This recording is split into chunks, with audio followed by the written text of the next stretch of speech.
Hi friends, this is Chris. Welcome back to the channel. This is your daily news fix. We go over the top stories and let's jump right in. So Disney and Charter made a deal and it looks like they're going to be seeing Disney Plus content now on Charter that's going to be part of your package. I think it's like $60 a month or something like that, but that's just cable. So for those of you who, bundle internet, bundle phone, you can tell me how much that costs. And it's interesting because essentially the big ones were ABC and ESPN, and people who have Charter were missing out on the U.S. Open. Someone mentioned they missed Formula One racing, any number of things. And I think the sports content's probably the most irritating for people that you're missing out on, because that's live content. And if you see it late, right, it's not quite the same. Opposed to like if you miss your favorite movie/TV show, you can catch a rerun and you're going to be okay.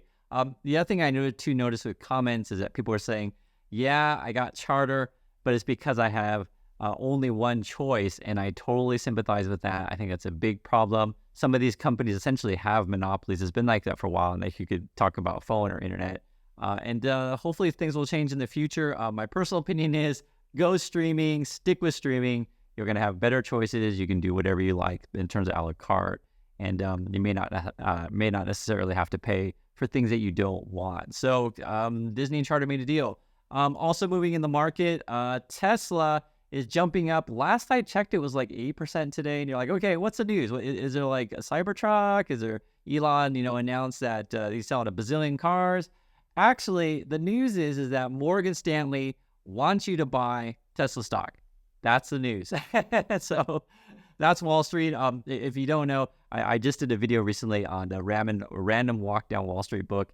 Please check out that video if you haven't, but it goes over these kind of things. And this is part of the hype machine, which is Wall Street, right? So there's not any particular news out of the company other than Morgan Stanley wants you to buy the stock. They're going to make the case, though, that this is due to AI, the new Dojo computer stuff. It's not really news. It was an announcement a while ago, and then it was like, hey, I want you to buy the stock. They think it's going to go to $400. Maybe they're right, maybe they're wrong. I personally think it's all hype. One of the things that I think is a real problem for Tesla is that the competition is coming, is very, very real. Moreover, people aren't going to be driving cars so much because of work from home. And you have a crazy CEO, Elon Musk, who's spending a whole bunch of money on Twitter/X. And he may step down anytime soon, maybe the next few years. And that's something that the Tesla bulls, the pumpers, haven't really factored in, is that what if he leaves? Will the sort of craze still be there? Because I think the competition, there's a lot of competition out there, guys. You got Volkswagen, you got Polestar, you got Toyota, you got Honda, you got BMW, you got Mercedes. You're going to have some of the GM cars, the Ford cars, these kind of things. Any number of companies. And did I mention Hyundai, Kia? There's a lot of competition. So we'll see. Moreover, this is actually quite interesting because we did a live stream earlier and someone asked, what's going on with the market, etc. So understand this, the market is not the same as the economy, so they can do opposite things. And even Jamie Dimon's saying, hey, not so fast. It could be a huge mistake to think that the economy is going to go crazy and crazy in terms of upside and boom forever. There's a headline that really caught my attention. I want to bring it to your attention as well. I can read it here. 56% of Americans say they're not, I repeat, not on track to comfortably retire, and how to catch up. The basic gist of it is that things cost a lot more money than they did in the past. That's inflation, and people didn't plan necessarily for that, right? Or they didn't plan at all, because like you could be planning and then things went up in cost and you're like, oh my god, they didn't plan for this much, or you just weren't planning at all. And it's never too late to save money. It's never too late to invest, these kind of things. That's sort of why we do news all the time. But basically over half of Americans aren't ready. And this is going to be another thing that's going to be really interesting, is how long will people be working? And one of the things I've mentioned to you guys several times is you always need to be upgrading your skills. Now, speaking of which, this is an interesting one. Just 1 in 4 college students plan to negotiate their first salary. It should always be on the table, says a career expert. So here's the gist. If you're just graduating college or any time in your life and whatever company makes you an offer, that means it had to go through all kinds of approvals, these kind of things. And when you get all these people at an organization agreeing on something, it's hard for them to pick another candidate. So whenever they give you an offer, just say, hey, please pay me more. So all they can do is say no. Generally speaking, they're probably not going to remove the offer just because you ask for a little bit more money. And you may get it. You may get that 5, 10, 20%, right? I don't think you're going to get double your salary. That's probably not going to happen. But asking for a little bit of money in the beginning is always a good idea. Please do it. Now, talking about asking for more money, the auto workers, so that's the UAW, they may go on strike this week. We're going to keep an eye on this story. This being the next couple of days. I think the deadline, I want to say it's Wednesday night. But one of the things they were asking for is the 32-hour work week. And this may be 4 days a week. So we'll see if this indeed is on the table. The big thing with the auto workers is that they want more than just higher pay, right? So they want better life, essentially, right? Better pension, less hours, and more benefits, etc. We'll see. It's actually quite a big. The last I checked, it was something like the auto workers want a 40% increase in pay, and the companies were like offering them 10. So there's a big gap to come up with. The companies were saying, hey, we'll give you one-time payment fees, but the workers say, hey, no, we want an actual salary raise, because one-time payment is kind of a band-aid, not necessarily a fix. Now, talking about fixes and negotiations and stuff like that, evidently Kim Jong-un, he's the leader of North Korea, as you guys know. He's going to be traveling to Russia to meet Putin. Now, they're going to be meeting, and actually my wife has been to the city. It's called Vladislav or something like that. But yeah, my wife's actually been there, true story. But it's interesting because it's right on the border of North Korea and Russia. And evidently Kim Jong-un is taking a train and is probably overselling weapons and these kind of things. We've heard of these rumors before that they could sell missile systems. I think there was a rumor before also too that Iran was selling Russia drones. So we'll see what comes of this. Obviously we want this war to end and talk about Ukraine as soon as possible, and this would just extend it. But you can say that for either side. The USA and allies give a bunch of weapons to Ukraine, and then now Russia's getting their side and their allies to give them weapons as well. Talking about more deals being made, this was actually a really big one. It's interesting. Smucker's is buying Hostess. So Smucker's, that's basically your jams and that kind of stuff.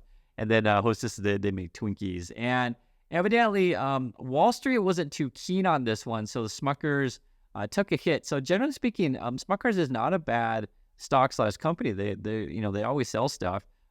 Whether or not Hostess is a long-term, great investment is anyone's guess. Now, I will say this has always been an interesting one because people are concerned about their health, right? Will a company like a Hostess or, for example, McDonald's or Coca-Cola, like these kind of companies, will they make money forever? Now, I personally wouldn't bet against Coca-Cola. I'm just being honest. I like soda, soda, cola, soft drinks, whatever you want to call it. I think those are going to stay popular. But Twinkies, I haven't had a Twinkie. And what are the brown ones called? The Twinkies are the yellow ones. The brown ones are the fudgies or the. I don't remember. I honestly don't remember. I was just thinking that because I think Hostess makes like the brown ones with the white frosting. And if you remember the name of those things, please type in the comments. I record these things live on cut, so I just sometimes don't remember. But point being, though, I could live without Twinkies. Jam, meaning that Smucker's, peanut butter and jelly is a pretty stalwart food, so I don't think necessarily they're going to go to zero or anything like that. But yeah, Twinkie, theoretically, Hostess may not necessarily be a thing forever.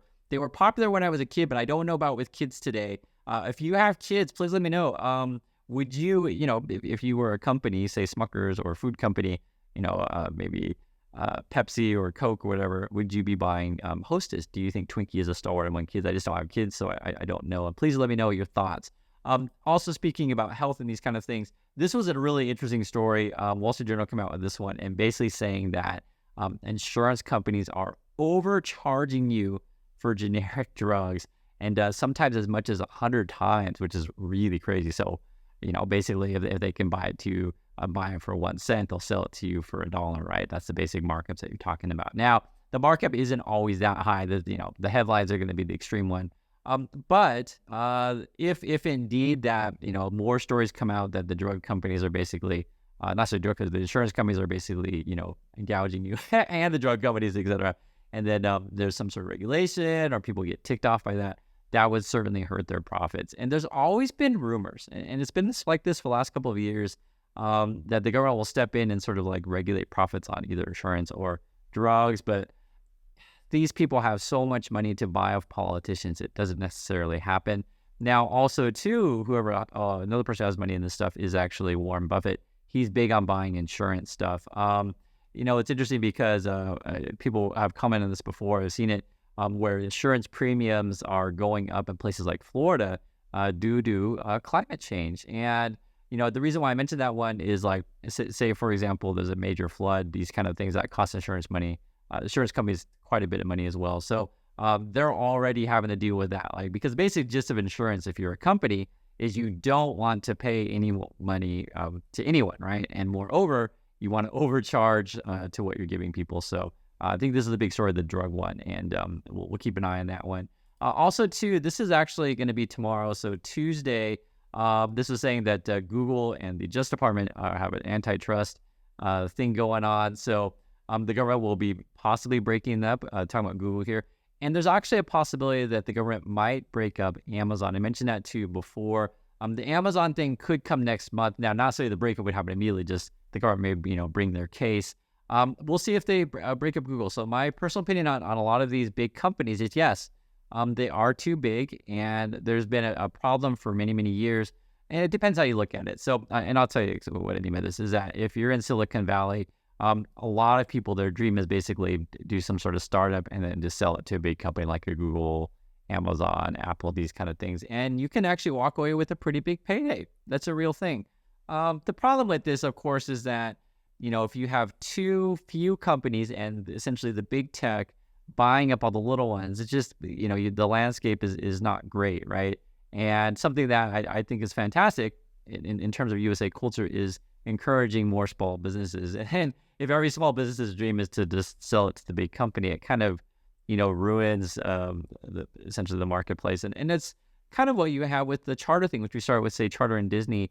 And you guys know this, it directly impacts your life if you have a choice of which, internet provider, phone service, or TV provider, et cetera. And it feel like there's only one choice, then there is no choice, right? And, same with like Google.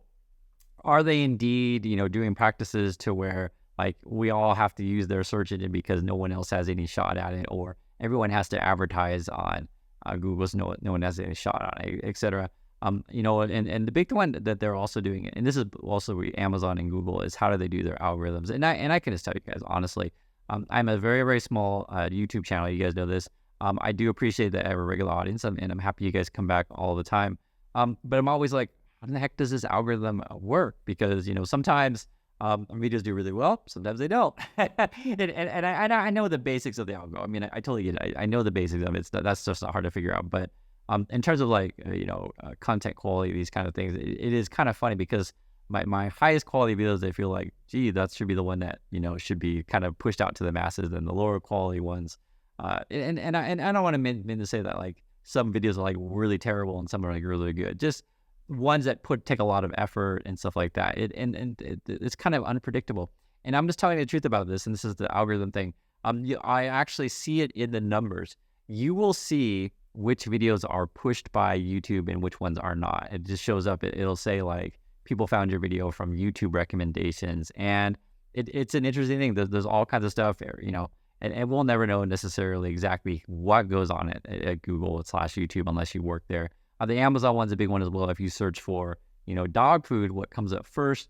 One of the big things that Amazon does is they actually make it so that you can buy ad space / you can pay them money to get ranked at the top of their search results. It's similar with YouTube. You can pay money to do that as well.